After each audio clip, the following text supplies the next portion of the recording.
ዶክተር አብይ ድመት ጠርቷል ቢፈራ ከሰባት ዓመት ሁሉን ማስቀምጦ በኢትዮጵያ አንበሳ መንጋጋ ውስጥ ስጋ አውጥቶ የበላ ሰው ነው ዶክተር አብይ። እነ የወያኔ ባለስልጣኖች እኔ እቺን ሀገር እመራለሁ ብሎ ነው እኮ በቃልቶ እየቀለዘ የገባው ዶክተር አብይ ኮሎኔል ነው። አሁን የምትታገሉት ድመቶች አቅማችሁ ነው።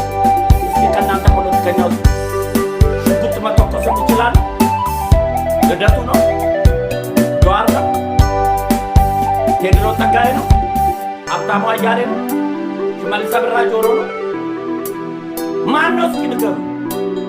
እሱ እኮ ያኔ ስርዓት ገና ሲነቃነቅ ኮማንዶች ቤተ መንግስት ሲመጡ ሸሽቶ መኪና ውስጥ አልገባም ወይም በሩን ዘግቶ እኮ አራሶቹን ብሎ ለአጃቢዎች እንኳን ተናገረ።